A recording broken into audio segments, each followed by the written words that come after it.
Hi guys, market മേസ്റ്ററിൻ്റെ പുതിയൊരു learning വീഡിയോയിലേക്ക് എല്ലാവർക്കും സ്വാഗതം. ഞാൻ ഇന്ന് വന്നിരിക്കുന്നത് ഒരു സ്വിംഗ് ട്രേഡിംഗ് സ്ട്രാറ്റജിയുമായിട്ടാണ്. ഇപ്പോൾ സ്വിംഗ് ട്രേഡിംഗ് സ്ട്രാറ്റജി നമ്മൾ ഇവിടെ എക്സിക്യൂട്ട് ചെയ്യാൻ പോകുന്നത് വീക്ക്ലി ടൈം ഫ്രെയിമിലാണ്. നമ്മളിവിടെ ഉപയോഗിക്കുന്നത് രണ്ട് ഇൻഡിക്കേറ്റേഴ്സ് ആണ്. ഒന്ന് മൂവിങ് ആവറേജസ് ആണ്, രണ്ടാമത്തത് RSI ആണ്. RSI സാധാരണ 14 പീരീഡ് RSI ആയിരിക്കും ഡിഫോൾട്ടായിട്ട് സെറ്റിംഗ്. നമ്മളൊരു RSI സെലക്ട് ചെയ്യുകയാണെങ്കിൽ ട്രേഡിംഗ് വ്യൂർ അറ്റ്ലീസ്റ്റ് ഉണ്ടാവുക. പക്ഷെ നമ്മളിവിടെ ഉപയോഗിക്കുന്നത് 2 പീരീഡ് RSI ആയിരിക്കും. അപ്പോൾ ആ ഒരു RSIൻ്റെ സെറ്റിംഗ്സ് നമ്മൾ 2 പീരീഡിലേക്ക് എങ്ങനെ ആക്കാം എന്നൊക്കെ ഞാൻ ഇതിന് മുന്നേ ഒരു RSI 2ൻ്റെ ഒരു വീഡിയോ ഞാൻ ഇതിന് മുന്നേ ചെയ്തിരുന്നു. അപ്പോൾ അതും കുറച്ചും കൂടെ പവർഫുള്ളായ പ്രൈസ് ആക്ഷൻ വീഡിയോ ആണ് ഞാൻ ചെയ്തിരിക്കുന്നത്. അപ്പോൾ അതിൽ നിങ്ങൾക്ക് പോയി കഴിഞ്ഞാൽ നിങ്ങൾക്ക് ആ വീഡിയോ കണ്ടു കഴിഞ്ഞാൽ ആ വീഡിയോയിലത്തെ കണ്ടന്റും നിങ്ങൾക്ക് വളരെ ഹെൽപ്ഫുള്ളും അതുപോലെ തന്നെ നിങ്ങൾക്ക് RSI 2ൻ്റെ സെറ്റിംഗ്സിലേക്ക് മാറ്റുന്നത് എങ്ങനെയാണെന്ന് നിങ്ങൾക്ക് മനസ്സിലാക്കാം. ഓക്കെ, ഇപ്പോൾ RSI 2 നമ്മളിവിടെ ഉപയോഗിക്കുന്നുണ്ട്. പിന്നെ നമ്മൾ ഉപയോഗിക്കുന്നത് മൂവിങ് ആവറേജസ് ആണ്. ഇത് 10 പീരീഡ് മൂവിങ് ആവറേജ് ആണ്, ഇത് 21 പീരീഡ് മൂവിങ് ആവറേജ് ആണ്, ഇത് 50 പീരീഡ് മൂവിങ് ആവറേജ് ആണ്, അതുപോലെ തന്നെ ഇത് 200 പീരീഡ് മൂവിങ് ആവറേജ് ആണ്. ജസ്റ്റ് എ മിനിറ്റ്, എൻ്റെ വൈഫൈൻ്റെ എന്തൊരു ഇഷ്യൂ വന്നിട്ടുണ്ട്. But we can just continue after this. ഇതാണ് മൂവിങ് ആവറേജസ്. ഓക്കെ,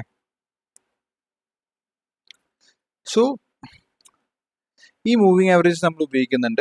അതുപോലെ തന്നെ നമുക്ക് 2-3 ക്രൈറ്റീരിയ, അതായത് 2-3 റൂൾസ് നമ്മൾ ഫോളോ ചെയ്യണം ഈ ഒരു സ്ട്രാറ്റജി ഉപയോഗിക്കാൻ. വളരെ ഈസി സിമ്പിൾ റൂൾസ് ആണ്. അതും നമ്മൾ വീക്ക്ലി ചാർട്ടിലാണ് ഉപയോഗിക്കുന്നത് ഈ ഒരു പ്രൈസ് ആക്ഷൻ സ്ട്രാറ്റജി. അതുകൊണ്ട് തന്നെ ഇപ്പോൾ നിങ്ങൾ ഓഫീസ് ഗോവേഴ്സ് ആണ്, അങ്ങനെയുള്ള കാര്യങ്ങളൊക്കെ ആണെങ്കിൽ അതുപോലെ ചാർട്ട് ഒന്നും നോക്കാൻ പറ്റില്ല, അല്ലെങ്കിൽ എന്നും മാർക്കറ്റ് വാച്ച് ചെയ്യാൻ പറ്റില്ല എന്നൊക്കെ ഉണ്ടെങ്കിൽ വളരെയധികം ഹെൽപ്ഫുൾ ആയിരിക്കും ഈ സ്ട്രാറ്റജി. കാരണം നമ്മൾ വീക്ക്ലി ചാർട്ട് നോക്കുന്നതുകൊണ്ട് തന്നെ വീക്ക്ലി വൺസ് നോക്കിയാൽ മതി. അതായത് തിങ്കൾ മുതൽ വെള്ളി വരെയുള്ള പ്രൈസ് ആക്ഷൻ ഒരു ക്യാൻഡിലിൽ ഇവിടെ നിങ്ങൾക്ക് ഈ ഒരു ക്യാൻഡിൽ നിങ്ങൾക്ക് കാണാൻ പറ്റുമല്ലോ അല്ലേ. അങ്ങനെ ആകുമ്പോൾ നിങ്ങൾക്ക് എന്താണ്, അടുത്ത ആഴ്ചത്തേക്ക് നിങ്ങളുടെ ട്രേഡിംഗ് ഡിസ്റ്റൻസും കാര്യങ്ങളൊക്കെ നിങ്ങൾക്ക് ശനിയാഴ്ചയോ അല്ലെങ്കിൽ ഞായറാഴ്ചയോ ഇരുന്ന് ഒന്ന് ജസ്റ്റ് സ്കാൻ ചെയ്ത് നോക്കിയിട്ട് നിങ്ങൾക്ക് താല്പര്യമുള്ള ട്രേഡ്സ് ഉണ്ട് എന്നുണ്ടെങ്കിൽ നിങ്ങൾക്ക് മൺഡേ മോർണിംഗ് അത് പഞ്ച് ചെയ്യാവുന്നതാണ്. അത് 9:15 പഞ്ച് ചെയ്ത് വെക്കാം, അല്ലെങ്കിൽ നിങ്ങൾക്ക് ഒരു AM ഓർഡർ വരെ ഇട്ട് വയ്ക്കാം. ഓട്ടോമാറ്റിക്കലി ട്രിഗർ ആയിക്കോളും നിങ്ങളുടെ ബൈ ഓർഡർ. വളരെയധികം ഹെൽപ്ഫുള്ളായ ഒരു സ്ട്രാറ്റജി ആയിരിക്കും, എസ്പെഷ്യലി ഇത് വീക്ക്ലി ചാർട്ടിലായതുകൊണ്ട് തന്നെ. നമുക്ക് വിത്തൗട്ട് വേസ്റ്റിംഗ് എനി ടൈം നമുക്ക് സ്ട്രാറ്റജിയിലേക്ക് കിടക്കാം. സ്ട്രാറ്റജി വളരെ എളുപ്പമാണ്. റൂൾസ് ഉണ്ട്. റൂൾസ് എന്ന് പറഞ്ഞാൽ ഫസ്റ്റ് റൂൾ എന്ന് പറഞ്ഞാൽ RSI 2 10 ബിലോ പോയിക്കണം. നമ്മൾ ഈ ക്യാൻഡിൽ നോക്കുകയാണെങ്കിൽ RSI 2 10 ബിലോ പോയിട്ടുണ്ട്. ഇത് സെക്കൻഡ് റൂൾ എന്താണെന്ന് വെച്ചാൽ RSI 2 10 ബിലോ പോകുന്ന ക്യാൻഡില് അതിൻ്റെ പ്രീവിയസ് ക്യാൻഡിൽ ലോയ്ക്ക് താഴെ ക്ലോസ് ചെയ്തിരിക്കണം. ഇവിടെ നോക്കുകയാണെങ്കിൽ അത് സംഭവിച്ചിട്ടില്ല. പ്രീവിയസ് ക്യാൻഡിലിൻ്റെ ലോയ്ക്ക് മുകളിലാണ് ഈ ഒരു ക്യാൻഡിൽ ക്ലോസ് ചെയ്തിരിക്കുന്നത്. അതായത് ഈ ക്യാൻഡിലിൻ്റെ ലോയ്ക്ക് മുകളിലാണ് ഈ ക്യാൻഡിൽ ക്ലോസ് ചെയ്തിരിക്കുന്നത്. അതുകൊണ്ട് തന്നെ ആ ഒരു റൂൾ വയലേറ്റ് ആയതുകൊണ്ട് തന്നെ നമ്മൾ നെക്സ്റ്റ് ക്യാൻഡിൽ വെയിറ്റ് ചെയ്യും. നെക്സ്റ്റ് ക്യാൻഡിൽ വെയിറ്റ് ചെയ്ത് അത് ഏതാണ് 4.63 ആണ് നെക്സ്റ്റ് ക്യാൻഡിലിൻ്റെ വാല്യൂ RSI 2. അതുപോലെ തന്നെ പ്രീവിയസ് ക്യാൻഡിൽ ലോയ്ക്ക് മുകളിലും താഴെ നമുക്ക് ക്ലോസും തന്നിട്ടുണ്ട്. ഇപ്പോൾ തേർഡ് കണ്ടീഷൻ എന്ന് പറഞ്ഞാൽ 20 പീരീഡ് മൂവിങ് ആവറേജിൻ്റെ മുകളിൽ ക്ലോസ് ചെയ്തിരിക്കണം എന്നാണ്. 20 പീരീഡ് മൂവിങ് ആവറേജിൻ്റെ മുകളിലാണ് ഈ ക്യാൻഡിൽ ക്ലോസ് ചെയ്യുന്നത്. Ideal case scenario 20 period moving ആവറേജിൻ്റെ മുകളിൽ ക്ലോസ് ചെയ്യണമെന്നാണ്. പക്ഷേ 20 പീരീഡ് മൂവിങ് ആവറേജിന് മുകളിൽ ഓപ്പൺ ചെയ്ത് 20 പീരീഡ് മൂവിങ് ആവറേജിന് താഴെ ക്ലോസ് ചെയ്താലും നമുക്ക് കൺസിഡർ ചെയ്യാം. പക്ഷേ ഒബ്വിയസ്ലി കൂടുതൽ പ്രോബബിലിറ്റി നമ്മുടെ കുറയും. പക്ഷേ കുറച്ചും കൂടി അഗ്രസീവായിട്ട് ചെയ്യാൻ ആഗ്രഹമുള്ളവരാണെങ്കിൽ നിങ്ങൾക്ക് അങ്ങനത്തെ കേസുകളും കൺസിഡർ ചെയ്യാവുന്നതാണ്. അപ്പോൾ നമ്മൾ ഇവിടുത്തെ കേസ് ഒന്നും കൂടെ 2-3 റൂൾസ് ഞാനൊന്നും കൂടെ ഞാൻ വിവരിച്ചു തരാം. ഒന്നാമത്തെ കേസ് RSI 10 താഴെ പോകണം. ഇവിടെ പോയിട്ടുണ്ട്. നോക്കുവാണെങ്കിൽ 4.60 ആണ് RSI 2 വാല്യൂ. അതുപോലെ തന്നെ RSI 2 വാല്യൂ 10 താഴെ പോകുന്ന ക്യാൻഡില് അതിൻ്റെ പ്രീവിയസ് ക്യാൻഡിലിൻ്റെ ലോയ്ക്ക് താഴെ ക്ലോസ് ചെയ്തിരിക്കണം. അതിവിടെ സംഭവിച്ചിട്ടുണ്ട്. പിന്നെ അതുപോലെ തന്നെ RSI 2 10 താഴെ പോകുന്ന ക്യാൻഡിൽ ക്ലോസ് ചെയ്തിരിക്കുന്നത് 20 വീക്ക് മൂവിങ് ആവറേജ്, അതായത് 21 വീക്ക് മൂവിങ് ആവറേജ് ആണിത്. 21 വീക്ക് മൂവിങ് ആവറേജിന് മുകളിലായിരിക്കാം. അതും ഇവിടെ സാറ്റിസ്ഫൈ ചെയ്തിട്ടുണ്ട്.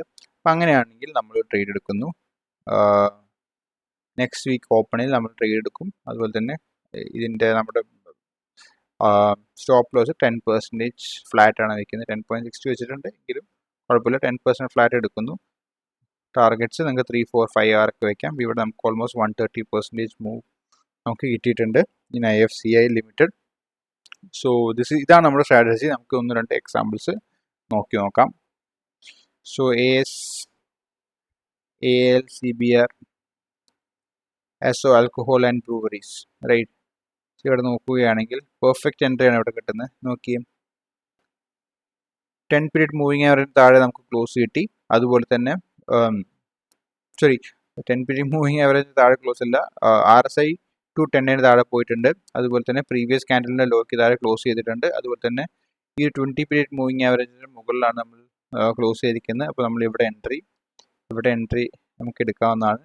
ഓൾമോസ്റ്റ് 34% മൂവ് നമുക്ക് കിട്ടിയിട്ടുണ്ട്. എത്ര വീക്ക് കൊണ്ട്? 1, 2, 3, 4, 5, 6ാമത്തെ വീക്കിൽ 34% മൂവ് എന്ന് പറഞ്ഞാൽ വളരെയധികം നല്ലൊരു മൂവായിട്ട് ഞാൻ കണക്കാക്കുന്നു. പിന്നെ ഒരു എക്സാമ്പിൾ നമുക്ക് നോക്കുകയാണെങ്കിൽ JSW ഹോൾഡിങ്സ് ആണ്. സോ JSW ഹോൾഡിങ്സ് നമ്മൾ നോക്കുകയാണെങ്കിൽ ഇവിടെ നോക്കിയേ, ഈ ഒരു ക്യാൻഡിൽ പോയിട്ടില്ല. ഈ ഒരു ക്യാൻഡിൽ നോക്കുകയാണെങ്കിൽ ഇത് 11.61 ആണ്. അതും നമ്മൾ 10 പീരീഡ് RSI 210 താഴെ പോയിട്ടില്ല. ഇവിടെ നോക്കുകയാണെങ്കിൽ ഇതാണ് പോയത്, RSI 210 താഴെ. അപ്പോൾ നമ്മൾ ഇവിടെ ഒരു ട്രേഡ് എടുത്തു കഴിഞ്ഞാൽ ഇവിടെ നിന്ന് ഇങ്ങോട്ട് 10% എന്ന് പറഞ്ഞാൽ ഇവിടെ ഓൾമോസ്റ്റ് 5700 ഈ ലെവലിലാണ് വരുന്നത്, 10%. അപ്പോൾ എന്തായാലും സ്റ്റോപ്പ് ലോസ് അടിക്കില്ല. അപ്പോൾ നമ്മൾ ഈ ലെവലിൽ നിന്ന് 100% മൂക്ക് ഈസിലി പോയിട്ടുണ്ട്. ഇവിടുന്ന് നോക്കുകയാണെങ്കിൽ ഓൾമോസ്റ്റ് ഹൈ നോക്കുകയാണെങ്കിൽ 233% മൂവ് ആണ് നമുക്ക് ടു ദ ഹൈ നമുക്ക് കിട്ടിയിരിക്കുന്നത്. അപ്പോൾ അടുത്തത് നോക്കുക, നമുക്ക് ഈദ് പാരി ഷുഗർ സെക്ടറിലുള്ള സ്റ്റോക്കാണ് ഞാൻ വിചാരിക്കുന്നത്.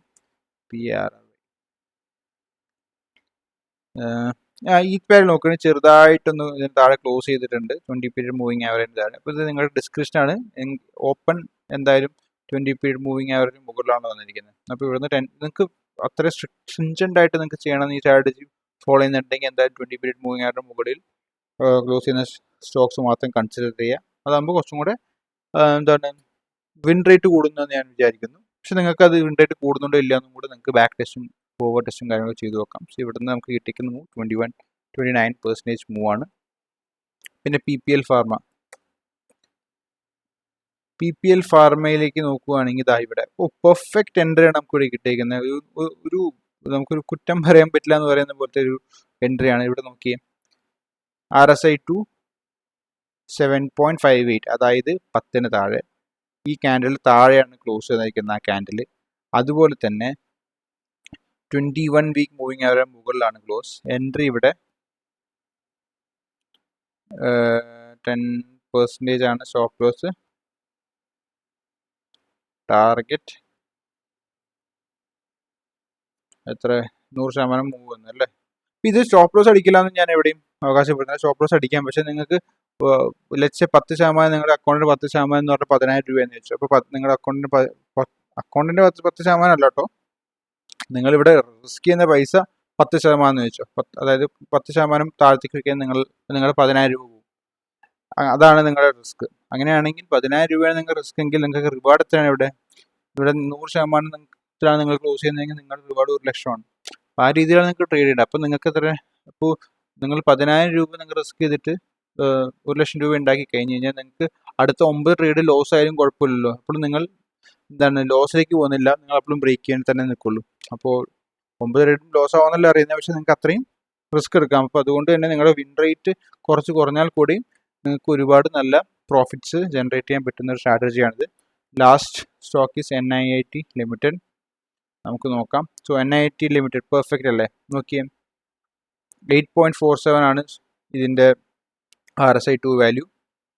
അതുപോലെ തന്നെ പ്രീവിയസ് ക്യാൻഡലിന് ലോയ്ക്ക് താഴെ ക്ലോസ് ചെയ്തിട്ടുണ്ട്. അതുപോലെ തന്നെ 21 പീരീഡ് മൂവിങ് ആവറേജ് ഡിലീറ്റ് ചെയ്യാം. 21 പീരീഡ് മൂവിങ് ആവറേജിൻ്റെ മുകളിൽ നമുക്ക് ക്ലോസും കിട്ടിയിട്ടുണ്ട്. അപ്പോൾ നമുക്ക് ഇവിടെ ട്രേഡ് എടുത്തു കഴിഞ്ഞാൽ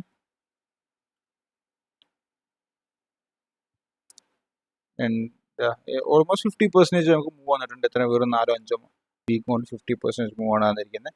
അപ്പോൾ വളരെ പവർഫുൾ ആയ സ്ട്രാറ്റജിയാണിത്. അതുപോലെ തന്നെ വളരെയധികം ഈസി ആയിട്ട് ഓഫീസ് ഗോവേഴ്സിന് വരെ ഉപയോഗിക്കാൻ പറ്റുന്ന ഒരു സ്ട്രാറ്റജിയാണ്. ഈ ഒരു സ്ട്രാറ്റജി നിങ്ങൾ ഉപയോഗിക്കുക. നിങ്ങൾ ഉപയോഗിച്ചിട്ട് ഇതിൻ്റെ ഫീഡ്ബാക്സും കാര്യങ്ങളും തന്നെ കമൻസിൽ നിർബന്ധം അറിയിക്കേണ്ടതാണ്. അറ്റ്ലീസ്റ്റ് ഒരു 6 മാസം അല്ലെങ്കിൽ ഞാൻ പറയുകയാണെങ്കിൽ ഒരു കൊല്ലെങ്കിലും നിങ്ങൾ ഈ സ്ട്രാറ്റജി കണ്ടിന്യൂസ് ആയിട്ട് ഉപയോഗിച്ച് ഇതിൻ്റെ പോരായ്മകളും അതുപോലെ തന്നെ ഇതിനെ ട്വീക്ക് ചെയ്ത് വേറെ എന്തൊക്കെ ചെയ്യാൻ പറ്റും, നിങ്ങൾ റിസ്ക് മാനേജ്മെൻറ്റ് വേറെയൊക്കെ ഇതൊക്കെ രീതിയിൽ ചെയ്യാൻ പറ്റും എന്നൊക്കെ നിങ്ങളൊന്ന് റിസർച്ച് നടത്തി നോക്കുക. എന്നിട്ട് നിങ്ങളുടേതായ രീതിയിൽ ഈ സ്ട്രാറ്റജി ഉപയോഗിക്കുക. ഞാൻ പറഞ്ഞ പോലെ തന്നെ ഉപയോഗിക്കണമെന്നില്ല, അത് വേണമെങ്കിൽ ഉപയോഗിക്കാം. കാരണം ഇത് എൻ്റെ ഒരു സൈക്കോളജി വെച്ചിട്ടാണ് ഞാൻ ഈ ഒരു സ്ട്രാറ്റജി ഞാൻ ഡെവലപ്പ് ചെയ്തിട്ട്. അപ്പോൾ നിങ്ങളുടെ സൈക്കോളജി വെച്ച് നിങ്ങൾക്ക് വേറൊരു രീതിയിലായിരിക്കും ചിലപ്പോൾ ഈ സ്ട്രാറ്റജി ഉപയോഗിക്കാൻ തോന്നുന്നത്. ഇപ്പോൾ അതായിരിക്കും നിങ്ങൾക്ക് കുറച്ചും കൂടെ കംഫർട്ടബിൾ. അപ്പോൾ അപ്പോൾ നിങ്ങളുടെ സൈഡിൽ നിന്ന് കുറച്ച് എഫേർട്ട് ഇട്ട് ഒന്നും കൂടെ സ്ട്രാറ്റജി ട്വീക്കൊക്കെ ചെയ്ത് നോക്കുക, കുറച്ച് ബാക്ക് ടെസ്റ്റ് ചെയ്ത് നോക്കുക, കുറച്ച് ഫോർവേഡ് ടെസ്റ്റ് ചെയ്ത് നോക്കുക. അപ്പോൾ അതിനുശേഷം നിങ്ങൾ സ്ട്രാറ്റജി ഉപയോഗിക്കുക. അപ്പോൾ വളരെ നല്ല രീതിയിൽ ഡിസിപ്ലിൻഡ് ആയിട്ട് ഉപയോഗിക്കുകയാണെങ്കിൽ നിങ്ങൾ പ്രോഫിറ്റബിൾ ആക്കാൻ ഈ ഒരു സ്ട്രാറ്റജി മാത്രം മതി എന്നാണ് ഞാൻ വിചാരിക്കുന്നത്. So that is all for today. Thank you for watching. ഇപ്പോൾ നിങ്ങളുടെ ഫ്രണ്ട്സ് ആൻഡ് ഫാമിലിയിൽ ആർക്കെങ്കിലും swing trading or short term swing ട്രേഡിങ്ങിൽ താല്പര്യം ഉണ്ടെങ്കിൽ ഈ ചാനൽ ദയവായി അവർക്ക് ഷെയർ ചെയ്ത് കൊടുക്കേണ്ടതാണ്. അതുപോലെ തന്നെ നിങ്ങൾ വലിയേറിയ കമൻസും കാര്യങ്ങളും എന്നെ അറിയിക്കേണ്ടതാണ് ഈ സ്ട്രാറ്റജി ഉപയോഗിച്ചിട്ട്. അതുപോലെ തന്നെ നിങ്ങളുടെ ഈ ഒരു വീഡിയോ സബ്സ്ക്രൈബ് ചെയ്യുക, അത് ഓർ ഈ ചാനൽ സബ്സ്ക്രൈബ് ചെയ്യുക, അതുപോലെ തന്നെ വീഡിയോ ലൈക്ക് ചെയ്യുക. അതുപോലെ തന്നെ നിങ്ങളുടെ ഫ്രണ്ട്സ് ആൻഡ് ഫാമിലിയിലേക്ക് ഞാൻ ഒന്നുകൂടെ പറയുകയാണ്, കാരണം കുറച്ചും കൂടെ റീച്ച് എനിക്കും കിട്ടും. അതുപോലെ തന്നെ താല്പര്യമുള്ള ആൾക്കാർക്ക് കൂടുതൽ ഈ സ്ട്രാറ്റജി വന്ന് കാണും, അതുപോലെ തന്നെ ഈസി ആയിട്ട് എക്സിക്യൂട്ടും ചെയ്യാൻ പറ്റും. അപ്പോൾ ഫ്രണ്ട്സ് ആൻഡ് ഫാമിലിക്ക് ദയവായി ഈ വീഡിയോ എത്തിച്ചു കൊടുക്കാൻ നിങ്ങളോട് അപേക്ഷിക്കുന്നു.